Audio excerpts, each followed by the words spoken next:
അസ്സലാമു അലൈക്കും വറഹ്മത്തുള്ളാഹി. വുളൂ ചെയ്യുന്ന ഒരു വീഡിയോ ചെയ്യണമെന്ന് പല ആളുകളും പറഞ്ഞു. അതുകൊണ്ട് കഴിവിൻ്റെ പരമാവധി സുന്നത്തുകൾ ശ്രദ്ധിച്ചുകൊണ്ടുള്ള ഒരു വുളൂഇൻ്റെ വീഡിയോ ആണ് ഞാനിവിടെ ചെയ്യുന്നത്. പഠിച്ചു വരുന്ന മക്കൾക്ക് ഇത് കണ്ട് അവരുടെ ജീവിതത്തിൽ പകർത്താൻ ഉപകാരപ്പെടും. അതുപോലെ തന്നെ മുതിർന്നവർക്കും ഉപകാരപ്പെടും. നമ്മൾ ചെയ്യുന്നതിൽ എന്തെങ്കിലും തെറ്റുകളുണ്ടോ, ഇങ്ങനെ തന്നെയാണോ ഞാൻ വുളൂ ചെയ്യുന്നത് എന്നൊക്കെ മനസ്സിലാക്കാൻ വേണ്ടി ഉപകരിക്കുന്ന രൂപത്തിൽ ഞാനതൊന്ന് കാണിക്കാം. ഞാനിപ്പോൾ ഉള്ളത് പള്ളിയിലാണ്. പള്ളിയുടെ ഹൗദിൻ്റെ കരയിലൊരു ടാപ്പിൽ വെച്ചാണ് ഞാനിപ്പോൾ വുളൂ ചെയ്യുന്നത്. പണ്ടൊക്കെ ഹൗദുകളിൽ നിന്നായിരുന്നു നമ്മൾ വെള്ളം കോരിയെടുത്തതെങ്കിൽ ഇന്ന് ഹൗദുകൾ കാണാനില്ല. ഉണ്ടെങ്കിൽ തന്നെ കൂടുതൽ ആളുകളും യൂസ് ചെയ്യുന്നത് പൈപ്പുകളാണ്, പ്രത്യേകിച്ച് കൊറോണയ്ക്ക് ശേഷം. കാരണം ഇങ്ങനെ ടാപ്പിൽ നിന്ന് വെള്ളം ഉപയോഗിച്ച് എങ്ങനെ വുളൂ ചെയ്യാം എന്നത് മാത്രമാണ് ഞാനിപ്പോൾ കാണിക്കുന്നത്. ഇതിൽ തന്നെ നിങ്ങൾക്ക് ഒരുപാട് സംശയങ്ങളും കാര്യങ്ങളൊക്കെ ഉണ്ടാവും. നിങ്ങൾക്കത് ചോദിച്ച് മനസ്സിലാക്കാവുന്നതാണ്, കമൻറ്റിലൂടെ ചോദിക്കാവുന്നതാണ്. ഇൻഷാ അല്ലാഹ് കഴിവിൻ്റെ പരമാവധി മറുപടി തരാൻ ശ്രമിക്കുകയും ചെയ്യാം. അപ്പം ഞാൻ വുളൂ ചെയ്യുന്ന പരമാവധി സുന്നത്തുകൾ ശ്രദ്ധിച്ചുകൊണ്ട് നമുക്ക് നോക്കാം.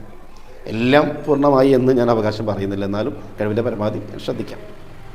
നമ്മളിപ്പോൾ ടാപ്പിൽ നിന്ന് വെള്ളം എടുക്കുന്ന സമയത്ത് ശ്രദ്ധിക്കേണ്ട ഒരു വിഷയം, ഓവറായിട്ട് വെള്ളം ഉപയോഗിക്കരുത് എന്നതാണ്. വെള്ളം ഉപയോഗിക്കുന്നതിന് പരിധി വേണം. ഏകദേശം ഈ കാണുന്ന രൂപത്തിലൊക്കെയുള്ള ആ വെള്ളത്തിന് ഫോഴ്സ് മതിയാവും. ഒരുപാട് വെള്ളം ഉപയോഗിച്ച് വെള്ളം അമിതവ്യയം ചെയ്യുക എന്നുള്ളത് ശരിയല്ലല്ലോ. അപ്പോൾ അല്ലാത്ത രൂപത്തിൽ നമുക്ക് ഒന്ന് വുളൂ ചെയ്യാം. അപ്പോൾ വുളൂ ചെയ്യുമ്പോൾ നമ്മൾ ആദ്യം ശ്രദ്ധിക്കേണ്ട ഒരു വിഷയം എന്ന് പറയുന്നത്, നമ്മുടെ കൈകാലുകളൊക്കെ നീട്ടി കഴുകേണ്ടതാണ്. കുറേ നീട്ടി കഴുകേണ്ടാവും. അപ്പോൾ ഇത്തരം വസ്ത്രങ്ങളൊക്കെ ഒന്ന് മടക്കി വേണ്ട രൂപത്തിലേക്ക് മാറ്റി ആദ്യം വെക്കണം. തലയിൽ നിന്ന് തലപ്പാവൊക്കെ ഊരി മാറ്റി വെക്കണം. ഇൻഷാ അല്ലാഹ് തല തടന്ന സമയത്ത് ഞാനത് മാറ്റി വെച്ച് കാണിച്ചു തരാം. അപ്പോൾ ആദ്യം വെള്ളം എടുത്ത് മുൻകൈ കഴുകാൻ തുടങ്ങുന്ന ആ ഒരു സമയത്ത് നിയ്യത്ത് ചെയ്യണം. 2 നിയ്യത്താണ് വുളൂഇനുള്ളത്. ഒന്ന് സുന്നത്തായ നിയ്യത്തുണ്ട്, മറ്റൊന്ന് ഫർളായ നിയ്യത്തുണ്ട്. വുളൂഇൻ്റെ സുന്നത്തിനെ ഞാൻ വിട്ടുന്നു എന്നുള്ള നിയ്യത്ത് നമുക്ക് വേണ്ടത് വെള്ളത്തിൽ നിന്ന് ആദ്യം തന്നെ കൈ കഴുകുന്ന മുൻകൈ കഴുകാൻ തുടങ്ങുന്ന സമയത്ത് ആ വെള്ളം കയ്യിലേക്ക് എത്തുന്ന സമയത്ത് ആ നിയ്യത്ത് നമ്മുടെ മനസ്സിൽ വേണം. ആ നിയ്യത്ത് വുളൂഇൻ്റെ സുന്നത്തിനെ ഞാൻ വിട്ടുന്നു എന്നുള്ള നിയ്യത്താണ്. അത് അറബിയിലോ മലയാളത്തിലോ ഏത് ഭാഷയിലും നിങ്ങൾക്ക് നിയ്യത്ത് ചെയ്യാം. നിയ്യത്ത് എന്നുള്ളത് മനസ്സിലാണ്, മനസ്സിലാക്കരുത്ത് വരണം. നാവുകൊണ്ട് പറയൽ സുന്നത്ത് മാത്രമേ ഉള്ളൂ. എന്നാൽ മനസ്സിലത് കരുതിയിട്ടില്ലെങ്കിൽ അത് നിയ്യത്തായി നമുക്ക് പരിഗണിക്കുകയില്ല. അത് ഏത് വിഷയത്തിൽ നിയ്യത്ത് എന്ന് പറയുന്നത് മനസ്സിനുള്ളിലാണ്, ഉള്ളിലത് വേണം. എങ്കിലേ അത് നിയ്യത്തായി നമുക്ക് പറ്റുള്ളൂ, ആ ഇബാദത്ത് ശരിയാവുകയുള്ളൂ. ഇന്നമല്ല അമാലു ബിന്നിയ്യാത്ത്, മുഴുവൻ അമലുകളും സ്വീകാര്യമാകുന്ന നിയ്യത്ത് കൊണ്ടാണ് എന്നാണല്ലോ. അപ്പോൾ നിയ്യത്ത് മനസ്സിൽ വേണം. അവൻ ഞാൻ നിങ്ങൾ കേൾക്കാൻ വേണ്ടി ഒന്ന് വെച്ചിട്ട് പറയുന്നു എന്ന് മാത്രം. അതോടൊപ്പം മനസ്സിൽ ആ നിയ്യത്ത് വെച്ചുകൊണ്ട് ഞാൻ എൻ്റെ മുൻകൈയാണ് ആദ്യം കഴുകുന്നത്. അപ്പോൾ വെള്ളത്തിൻ്റെ ഫോഴ്സ് അല്പം നമുക്ക് ആവശ്യമുള്ള രൂപത്തിൽ തുറന്ന് ഈ രൂപത്തിൽ തുറന്നിട്ട് വുളൂഇൻ്റെ സുന്നത്തിനെ ഞാൻ വിട്ടുന്നു എന്നതാണ് നിയ്യത്ത് ചെയ്ത് 3 പ്രാവശ്യമാണ് നമ്മൾ മുൻകൈ കഴുകേണ്ടത്. ആ 3 പ്രാവശ്യം കഴുകുന്ന സമയത്ത് മറ്റൊരു ദിക്ർ ചൊല്ലാനുണ്ട്. അത് ഏതാണെന്നറിയോ? വുളൂഇൻ്റെ സുന്നത്തിനെ ഞാൻ വിട്ടുന്നു എന്ന് നിയ്യത്ത് ചെയ്ത് മുൻകൈ കഴുകുമ്പോൾ നാം ചൊല്ലേണ്ടത് അഊദു ബില്ലാഹി മിനശ് ശൈത്വാനിർ റജീം ബിസ്മില്ലാഹിർ റഹ്മാനിർ റഹീം അൽഹംദുലില്ലാഹില്ലദീ ജഅലൽ മാഅ തഹൂറ എന്ന അത് നമ്മളിങ്ങനെ ചൊല്ലണം. നമുക്ക് നോക്കാം. വുളൂഇൻ്റെ സുന്നത്തിനെ അഊദു ബില്ലാഹി മിനശ് ശൈത്വാനിർ റജീം ബിസ്മില്ലാഹിർ റഹ്മാനിർ റഹീം അൽഹംദുലില്ലാഹില്ലദീ ജഅലൽ മാഅ തഹൂറ. അപ്പോൾ 3 പ്രാവശ്യം ഞാൻ എൻ്റെ മുൻകൈ കഴുകി, 3 പ്രാവശ്യം കഴുകി. ഇത് കഴുകി കഴിഞ്ഞിട്ട് പിന്നെ നമ്മൾ ചെയ്യേണ്ടത് മിസ്വാക്ക് ചെയ്യുക എന്നുള്ളതാണ്.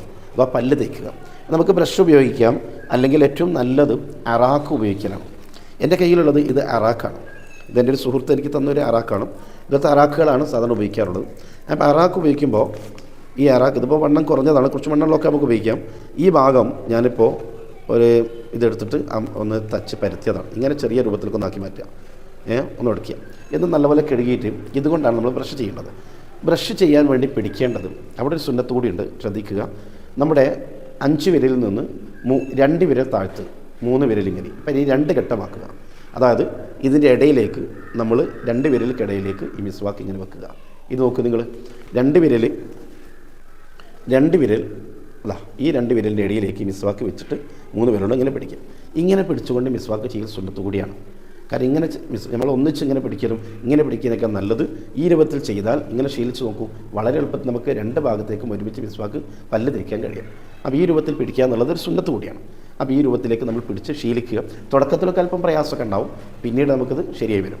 പല്ല് തേക്കുമ്പോൾ ആദ്യം മുകൾ വരിയിലെ ഈ വലത് ഭാഗത്തുള്ള മുകൾ ലൈനാണ് ആദ്യം നമ്മൾ തേക്കേണ്ടത്. ഈ ഭാഗം തേച്ച് കഴിഞ്ഞിട്ട് താഴ്പല്ലും തേക്കുക.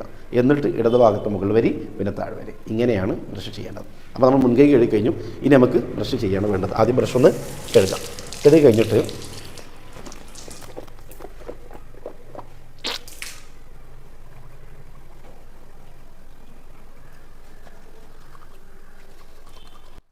ഇത്രയേ ഉള്ളൂ.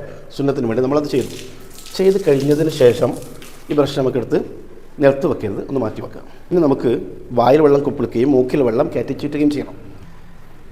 വായിൽ വെള്ളം കുപ്പിളിക്കുകയും മൂക്കിൽ വെള്ളം കയറ്റിച്ചീറ്റുകയും ചെയ്യുന്നത് ഒരു കോരൽ വെള്ളം കൊണ്ടായിരിക്കണം. അപ്പോൾ ഇത് ചെയ്യുമ്പോൾ ശ്രദ്ധിക്കേണ്ടത്, പിന്നെ മൂക്കിൽ ഒരുപാട് വെള്ളം മേലോട്ട് കയറി പോകണ്ട, ഇവിടം വരെ വെള്ളം കയറിയാൽ മതി, എന്നിട്ട് ചീറ്റിക്കളയാണ് വേണ്ടത്. അത് രണ്ടും ഒരുമിച്ച് വേണം. വായിൽ വെള്ളം കുപ്പിളിച്ച് പിന്നെ മൂക്കിൽ വെള്ളം കയറ്റി അങ്ങനെയല്ല. ഇത് ആരോഗ്യപരമായ ഒരുപാട് ഗുണങ്ങളാണ്, ശാസ്ത്രം തെളിയിച്ചൊരു വിഷയം കൂടിയാണ്. ഇങ്ങനെ നമ്മൾ ചെയ്താൽ ഒരുപാട് രോഗങ്ങൾക്ക് നമുക്ക് ശമനം ഉണ്ടാകും, ഒരുപാട് ബാക്ടീരിയകൾ ഒഴിവാകാനൊക്കെ ഏറ്റവും നല്ലതാണ്. അപ്പോൾ ഇങ്ങനെയാണ്, അതാണ് മുത്തുനബി സല്ലല്ലാഹു അലൈഹി വസല്ലം തങ്ങൾ നമ്മളോട് ഒരു ദിവസം 15 പ്രാവശ്യമെങ്കിലും ചെയ്യാൻ വേണ്ടി പറഞ്ഞിട്ടുള്ളത്. ശാസ്ത്രം ദിവസം 5 പ്രാവശ്യമെങ്കിലും ചെയ്യണമെന്നാണ് പറയുന്നത്. എന്നാൽ മുത്തുനബി പറഞ്ഞു ഓരോ പ്രാവശ്യം ചെയ്യുമ്പോഴും 3 പ്രാവശ്യം ചെയ്യുമ്പോൾ 5 വക്ത് നിസ്കാരത്തിന് വേണ്ടി വുളൂ ചെയ്യുമ്പോൾ 15 പ്രാവശ്യത്തോളം ചെയ്യാൻ വേണ്ടി മുത്തുനബി പഠിപ്പിച്ചിട്ടുണ്ട്. അപ്പോൾ അതുകൊണ്ട് വായിൽ വെള്ളം കുപ്പിളിക്കുകയും മൂക്കിൽ വെള്ളം കയറ്റി ചീറ്റുകയുമാണ് ഇനി ചെയ്യേണ്ടത്. ഇങ്ങനെയാണ് നോക്കുക.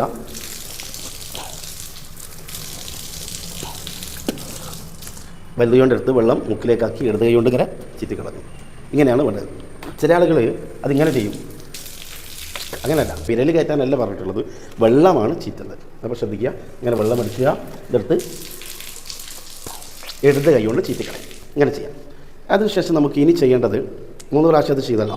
അപ്പോൾ മുൻകൈ കഴുകി വായിലുള്ള കുപ്പിളിച്ചു മൂക്കിൽ വെള്ളം കയറ്റി ചീറ്റി അതിലേക്ക് ബ്രഷ് ചെയ്തു. ഇനി മുഖം കഴുകണം. മുഖം കഴുകുമ്പോൾ വെള്ളം 2 കൈയും ഒന്നിച്ച് കോരിയെടുക്കുക. എന്നിട്ട് നെറ്റിയുടെ ഇവിടെ മുതൽ ഈ കാണുന്ന സ്ഥലങ്ങളിൽ നമ്മൾ മുഖം കഴുകണം. അതാ ഫർള്. ഇതിനേക്കാൾ കൂട്ടി ഈ ഭാഗത്തേക്കും കുറച്ചുകൂടി കയറ്റിയിട്ട് ഈ ഭാഗത്തേക്കൊക്കെ ഇങ്ങനെ വരിക എന്നുള്ളത് സുന്നത്താണ്. കുറച്ച് ഇവിടെ നിന്ന് തുടങ്ങാം. ഇങ്ങനെ തുടങ്ങി ഈ ചെവിൻ്റെ ഭാഗവും ഇവിടെയൊക്കെ കട്ട് ചെയ്ത് ഇതിനുള്ളിലേക്ക് പോകാം. ഈ താടിയൊക്കെ താടിയിലൊക്കെ ഈ തിങ്ങിയ താടിയൊക്കെ ആണെങ്കിൽ കഴിഞ്ഞ ലാസ്റ്റ് വെള്ളം എടുത്തിട്ട് ഇങ്ങനെ ഒന്നും കൂടി ആക്കണം. ഞാൻ കാണിച്ചു തരാം. നോക്കുക, ശ്രദ്ധിക്കട്ടോ. വെള്ളം എടുത്തു. ഈ സമയത്ത് നമുക്ക് നിയ്യത്തുണ്ട്. ആ നിയ്യത്താണ് നേരത്തെ പറഞ്ഞ രണ്ടാമത്തെ നിയ്യത്ത്. വുളൂഇൻ്റെ ഫർളിനെ ഞാൻ വീട്ടുന്നു എന്നതാണ് നിയ്യത്ത്. വുളൂഇൻ്റെ ഫർളിനെ ഞാൻ വീട്ടുന്നു, ഈ നിയ്യത്ത് ഇത് നമ്മുടെ മനസ്സിൽ വരണം കേട്ടോ. മനസ്സിലാണ് വരേണ്ടത്, വായുകൊണ്ട് പറഞ്ഞാൽ മാത്രം പോരാ, മനസ്സിലേക്കത് വരണം. അപ്പോൾ വുളൂഇൻ്റെ ഫർളിനെ ഞാൻ വീട്ടുന്നു. വെള്ളം കഴുകേണ്ട എവിടെ നിന്നായിരിക്കണം? ഇങ്ങനെ വെച്ചിട്ട് ഇവിടെ മുതൽ കഴുകണം. ഇവിടേക്ക് വെള്ളം ആകുക, ഇവിടെ താഴെ വരുന്നുണ്ട്. ശ്രദ്ധിച്ചോളിയാം, എല്ലാവരും ശ്രദ്ധിക്കാം. ആദ്യത്തെ വെള്ളം കൊണ്ട് തന്നെ ഈ ഭാഗം മുഴുവൻ കഴുകി.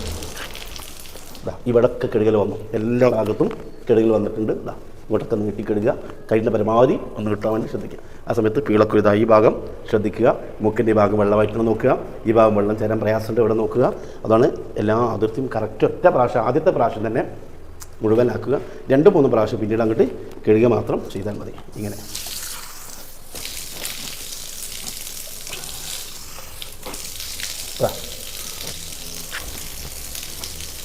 അപ്പോൾ വുളുവിൻ്റെ ഫർളിനെ വീട്ടുന്ന നിയ്യത്തോടുകൂടി നമ്മൾ 3 പ്രാവശ്യം നമ്മുടെ മുഖം കഴുകി എല്ലാ ഭാഗത്തും വെള്ളം എത്തിയിട്ടുണ്ട്. ആദ്യ തവണ തന്നെ എല്ലാ സ്ഥലത്തും എത്താൻ വേണ്ടി കുറച്ച് ശ്രദ്ധിക്കാം. ഇനി നമുക്ക് കൈയാണ് കഴുകേണ്ടത്. കൈ കഴുകുമ്പോൾ കൈയിൻ്റെ പരമാവധി എത്രത്തോളം നീട്ടാൻ പറ്റും അത്രയും വെള്ളം എത്തി നീട്ടുക. എപ്പോഴും കൈ കഴുകുമ്പോൾ ഇവിടെ നിന്ന് ഇങ്ങോട്ട് കഴുകാൻ വേണ്ടി ശ്രദ്ധിക്കുക, അതാണ് നല്ലത്. ഇങ്ങനെ ടേപ്പിൻ്റെ തൊട്ടുപടുത്ത് ഇങ്ങോട്ട് കഴുകിയാൽ മതി. പക്ഷേ ഏറ്റവും നല്ലത് അഗ്രഭാഗം കൊണ്ട് തുടങ്ങലാണ് ഏറ്റവും നല്ലത്. ഇവിടെ വെള്ളം എടുത്തിട്ട് ഇങ്ങനെ ഇങ്ങോട്ട് മറിച്ച് ഇവിടെ വരേക്ക് വരിക. അതിങ്ങനെ തുടച്ചാൽ മാത്രം പോരാ, ഈ കഴുകപ്പെടുന്ന അവയങ്ങളിലൊക്കെ വെള്ളം ഒലിച്ചിറങ്ങണം. അപ്പോൾ നോക്കുക 3 പ്രാവശ്യം. പിന്നെ അതുപോലെ തന്നെ 2 കൈകൾ ഇങ്ങനെ കോർക്കുക, എന്നാലാണ് ഇതിൻ്റെ ഇടയിലുള്ള ഭാഗത്തിലൊക്കെ വെള്ളം ചേരുകയുള്ളൂ. അതുകൂടി ശ്രദ്ധിക്കുക. ഇങ്ങനെ നോക്കണേ, വെള്ളം എടുക്കുക, ഇവിടെ എടുക്കുക. ഇതൊക്കെ കഴുകുന്ന സമയത്ത് നമുക്കൊരു ദിക്ർ ചെല്ലാറുണ്ട്. അഷ്ഹദു അല്ലാ ഇലാഹ ഇല്ലല്ലാഹ് വഅഷ്ഹദു അന്ന മുഹമ്മദൻ റസൂലുള്ളാഹ് എന്നിങ്ങനെ ചൊല്ലിക്കൊണ്ടിരിക്കുന്നത് വളരെ നല്ലതാണ്. വേറെ മറ്റ് സംസാരത്തിലേക്കൊന്നും പോകരുത്. അപ്പോൾ 3 പ്രാവശ്യം ഞാൻ കഴുകി, കൈ ഈ രൂപത്തിൽ കഴുകി. ഇനി ഇതുപോലെ തന്നെ വെള്ളം എടുത്തിട്ട് ഇടത് കയ്യിൽ വെള്ളം മറിച്ച് ഈ ഭാഗത്തൊക്കെ തേച്ച് ഞാൻ കഴുകിയിട്ടുണ്ട് അല്ലേ. എല്ലാ ഭാഗത്തും വെള്ളം എത്തണം. പല ആളുകളും വുളൂ ചെയ്യുന്ന സമയത്ത് വെള്ളം ഇങ്ങോട്ടൊന്നും വെള്ളത്തൂല, ഇവിടെ എത്തൂല, ഇവിടെ നനയില്ല, ഇങ്ങനെ വുളൂ സഹിയാകൂല. എല്ലാ ഭാഗത്തും വെള്ളമെത്തണം. ഇതിൻ്റെ ഇടയിലൊക്കെ വെള്ളമെത്തണം. ഈ ഭാഗത്തിലേക്കൊക്കെ വെള്ളം ശരിക്കും ചേരണം, എന്നാലേ വുളൂ സഹിയാവുള്ളൂ. ചിലപ്പോൾ ഇവിടെ വെള്ളം ചേരാതെ വന്നാൽ വുളൂ സഹിയാവുകയില്ല, ഇവിടെ വെള്ളം ചേരാതെ വന്നാൽ വുളൂ സഹിയാവുകയില്ല. അപ്പോൾ ഈ രൂപത്തിൽ നമ്മൾ കൈ രണ്ടും കഴുകി. ഇനി നമുക്ക് തല തടവണം. തല കുറച്ചിങ്ങനെ തടവല്ല, പൂർണ്ണമായി തന്നെ തടവണം. അതിനുവേണ്ടി തലപ്പാവ് നമ്മളൊന്നെടുത്ത് മാറ്റി വെക്കുക. എന്നിട്ട് വെള്ളം എടുത്തിട്ട് ഈ 2 വിരൽ ഇവിടെ വെക്കുക. അപ്പോൾ വെള്ളം എടുത്തുകൊണ്ട് ഇവിടെ വെക്കുക. ഈ 2 വിരൽ ചെവിയുടെ ഭാഗത്ത് വെക്കുക. നോക്കുക, എന്നിട്ട് നല്ല മേലോട്ട് ഇങ്ങനെ, എന്നിട്ട് ഇങ്ങോട്ട് വെക്കുക. ഇപ്പോൾ കണ്ടോ, ഇങ്ങനെയാണ് തല വെള്ളം. നോക്കുക, 2ാം പ്രാവശ്യം വെള്ളം എടുത്തു, 2 പ്രാവശ്യമായി. ഇനി 1 പ്രാവശ്യം കൂടിയും വെള്ളം എടുത്തു. എന്നാൽ ഷാഫി മദ്ഹബിൽ കുറച്ച് ഭാഗം തടവിയാലും ഫർള് വീടും. അതുകൊണ്ട് ചിലർ ഇങ്ങനെ തടവിക്കൊണ്ടിരിക്കും. അതല്ല, ശരിക്കും തടവേണ്ടത് പൂർണ്ണമായി തന്നെ തടവാൻ ശ്രദ്ധിക്കുക. ഇങ്ങനെ തന്നെ ഉണ്ടല്ലേ. ഈ രൂപത്തിലേക്ക് 3 പ്രാവശ്യം നമ്മൾ തല തടവുക. തല തടവി കഴിഞ്ഞാൽ പിന്നീട് ചെയ്യേണ്ടത് ചെവി തടവുകയാണ്. വെള്ളമെടുക്കുക, ഉള്ളും പുറവും വരുന്ന രൂപത്തിൽ തടവുക. 2 ഭാഗം വരണം, ഉള്ളിലും തടവണം പുറമേയും വരണം. എന്താ അത് ഇങ്ങനെ തടവാൻ പറ്റില്ല, ചിലർ ഇങ്ങനെ തടവും. അങ്ങനെ രണ്ടും ഒരുമിച്ചതാ ഇങ്ങനെ ആയിരിക്കണം. ഉള്ളും പുറം ഇങ്ങനെ 3 പ്രാവശ്യം. 3 കൂടണ്ട, കാണിക്കാൻ വേണ്ടി കുറച്ചധികം ചെയ്തതന്നേ ഉള്ളൂ. എന്നിട്ട് ഇവിടുത്തെ 2 സുന്നത്ത് കൂടി ഉണ്ട്. ഈ 2 ചിറവിരലൊന്ന് നനച്ചിട്ട് ചെവിൻ്റെ ഉള്ളിൽ ഇങ്ങനെ ആക്കുക. ഇങ്ങനെ ഒന്ന് ചെയ്യലും സുന്നത്തുണ്ട്. ഇങ്ങനെ ഉള്ളിലേക്കൊന്ന്, നോമ്പുകാരനല്ലെങ്കിൽ ഉള്ളിലേക്കൊന്ന് വെള്ളമാക്കുക. നോമ്പുകാരൻ ശ്രദ്ധിക്കണം. പിന്നെ അതുപോലെ തന്നെ ഇവിടെ വെള്ളം കൈപ്പറ്റി ഒന്ന് നനച്ചിട്ട് ഇങ്ങനെ ഒന്നാക്കുക അല്ലേ. ഇതും നമുക്ക് ചെയ്യാൻ പറ്റുന്ന സുന്നത്തുകളാണ്. കാരണം അത്രയും ശ്രദ്ധിക്കണം, സൂക്ഷിക്കാൻ വേണ്ടിയും വൃത്തിയാക്കാൻ വേണ്ടിയാണ് ചെയ്യുന്നത്. ഇനിയാണ് ശ്രദ്ധിക്കേണ്ടത്, ഇതൊക്കെ നമ്മൾ ചെയ്തു. ഇനി നമുക്ക് ചെയ്യാൻ പോകുന്നത് കാല് കഴുകലാണല്ലോ. ഈ കാല് കഴുകുമ്പോഴാണ് പല ആളുകൾ എന്ത് ചെയ്തു, ടാപ്പിൻ്റെ വെള്ളം വെച്ച് വെള്ളം ഇങ്ങനെ കൊടുങ്ങ് പോകും. അത് പോരാ, നമുക്ക് കാല് ശരിക്ക് കഴുകണം. കാല് ശരിക്ക് കഴുകിയാൽ തന്നെ ശരിയാവുള്ളൂ. അത് ഇതിലൊരു കമ്പിയുള്ളൊരു സുഖമാണ്. ഇങ്ങനെ കാലിലേക്ക് ഇവിടേക്കാണ് വെള്ളം, ആദ്യം അഗ്രഭാഗത്തിലേക്ക് വെള്ളമാക്കുക, എന്നിട്ട് ഇങ്ങോട്ട് വെള്ളം കയറ്റുക ചെയ്യേണ്ടത്. ഇവിടെ വെള്ളമാക്കി ഇങ്ങോട്ട് കഴുകുക. അപ്പോൾ എല്ലാ ഭാഗത്തും നമുക്ക് ഇടത് കൈ ഉപയോഗിച്ച് തന്നെ എല്ലാ ഭാഗത്തും കഴുകുക. ഇനി ഇവിടെ ഒരു കാര്യം ചെയ്യാനുണ്ട്. ഈ കഴുകി കഴിഞ്ഞിട്ട് നമ്മുടെ ഈ വിരൽ നോക്കി, ഈ കൈ വിരൽ ചെറുവിരലെടുത്തിട്ട് നഖത്തിൻ്റെ താഴ്ഭാഗത്ത് അല്ല വിരലിൻ്റെ താഴ്ഭാഗത്തു നിന്ന് ഉള്ളിലൂടെ ഇങ്ങനെ കൂടെ വിളിക്കുക. എല്ലാ വിരലിൻ്റെയും ഉണ്ടോ ഈ രൂപത്തിലേക്ക് ഇങ്ങനെ കൂടെ വിളിക്കുക. അതെന്തിനാണ്? അതിനുള്ളിൽ വെള്ളം ചേരാൻ വേണ്ടിയിട്ടാണ്. അപ്പോൾ 3 പ്രാവശ്യം നമ്മൾ കാല് ഇങ്ങനെ കഴുകി അല്ലേ, ഇവിടെ മുതൽ ഇവിടെ വരെ ഇങ്ങനെ കഴുകി, വലുത് കാല് കഴുകി. ഇനി ഇടത്തെ കാലും ഇതുപോലെ തന്നെ നമ്മൾ വെള്ളം ഇവിടെ വെച്ച് കൊടുക്കുക. ഏതത്തോളം നീട്ടി കഴുകുക, ഇത്ര നീട്ടാൻ പറ്റും അത്രയും നീട്ടുക. എന്നിട്ട് ഇവിടെയും കൈ അടിയിൽ വെച്ചിട്ട് മേലോട്ട് വലിക്കുക. ഇങ്ങനെ വലിക്കുമ്പോൾ ഈ ഭാഗത്തൊക്കെ വെള്ളം ചേരും. അങ്ങനെ ചെയ്തുകൊണ്ടാണ് നമ്മൾ വുളു ചെയ്യുന്നത്. വുളു നമുക്കവിടെ പൂർത്തി. എന്നിട്ട് കൂടുതൽ സമയം വൈകാതെ തന്നെ എന്ത് ചെയ്യണമെന്ന് വെച്ചാൽ നേരെ കിബിലക്ക് നേരെ തിരിഞ്ഞ് നിന്നിട്ട്, ഇപ്പോൾ വുളുവിൻ്റെ കബളം കൂടെ തന്നെ ഉള്ളത് കിബിലക്ക് നേരെ നിന്നിട്ട് 2 കരങ്ങളും മേൽപോട്ട് ഉയർത്തുക. 2 കരങ്ങളും ഇങ്ങനെ, എന്നിട്ട് കണ്ണും മേൽപോട്ടാണ് ഉയർത്തേണ്ടത്. 2 മേൽപോട്ട് ഉയർത്തിയിട്ട് ഒരു ദുആ ചെയ്യാം. ഇങ്ങനെ വെച്ചിട്ട് ഈ രൂപത്തിൽ വെച്ചിട്ടാണ് ദുആ ചെയ്യേണ്ടത്. ഏതാ ദുആ എന്നറിയോ? അഷ്ഹദു അല്ലാ ഇലാഹ ഇല്ലല്ലാഹ് വഅഷ്ഹദു അന്ന മുഹമ്മദൻ റസൂലുള്ളാഹ് അല്ലാഹുമ്മ ഇജ്അൽനി മിനൽ തവ്വാബീന വജ്അൽനി മിനൽ മുത്തതഹിരീന വജ്അൽനി മിൻ ഇബാദിക സ്വാലിഹീൻ. അഷ്ഹദു അല്ലാ ഇലാഹ ഇല്ലല്ലാഹ് വഅഷ്ഹദു അന്ന മുഹമ്മദൻ റസൂലുള്ളാഹ് അല്ലാഹുമ്മ ഇജ്അൽനി മിനൽ തവ്വാബീന വജ്അൽനി മിനൽ മുത്തതഹിരീന വജ്അൽനി മിൻ ഇബാദിക സ്വാലിഹീൻ സുബ്ഹാനക അല്ലാഹുമ്മ ബിഹംദിക അസ്തഗ്ഫിറുക വഅതൂബു ഇലൈക എന്ന് പറയുന്ന ആ ഒരു ദുആ നമ്മൾ ദുആ ചെയ്യാം. എന്നിട്ട് അതിന് ശേഷം ഒരു 3 പ്രാവശ്യം ഇന്നാ അൻസൽനാഹു ഫീ ലൈലത്തുൽ ഖദ്ർ എന്ന സൂറത്ത് കൂടി നമ്മൾ ഓതുക. ഇതോടെ നമ്മുടെ വുളു പൂർത്തിയായി. ഇന്നാ അൻസൽന സൂറത്ത് ഓതാൻ മറക്കരുത്. 3 പ്രാവശ്യം വുളുവിന് ശേഷം പിന്നെ ദുആ കഴിഞ്ഞ ഉടനെ 3 പ്രാവശ്യം ഇന്നാ അൻസൽനാഹു ഫീ ലൈലത്തുൽ ഖദ്ർ സൂറത്ത് ഓതിയാൽ വലിയ ഭാഗ്യമുള്ളവരെ കൂട്ടത്തിൽ നമ്മളാകും. ഒരുപാട് ഗുണങ്ങൾ അതിൻ്റെ പിന്നിലുണ്ട്. അത് ചെയ്യുക. എന്നിട്ട് വുളു കഴിഞ്ഞ് 2 റക്അത്ത് സുന്നത്ത് കൂടി നിസ്കരിക്കുക. അതായത് വുളുവിന് ശേഷമുള്ള 2 റക്അത്ത് സുന്നത്തുണ്ട്. ഇതും കൂടി ചെയ്താൽ അത് പരിപൂർണമായ രൂപത്തിലായി മാറും. അപ്പോൾ ഇതാണ് ശ്രദ്ധിക്കേണ്ടത്. ഈ പറഞ്ഞ രൂപത്തിൽ നമ്മൾ വുളു ചെയ്ത് ശീലിക്കുക, പഠിക്കുക, നമ്മുടെ ഇബാദത്തുകൾ നന്നാക്കുക. അല്ലാഹു സുബ്ഹാനഹു വ തആല ഇബാദത്തുകളൊക്കെ നല്ല രൂപത്തിലാക്കി മാറ്റാൻ നമുക്കും ബന്ധപ്പെട്ടവർക്കും തൗഫീഖ് നൽകി അനുഗ്രഹിക്കുമാറാവട്ടെ. ആമീൻ.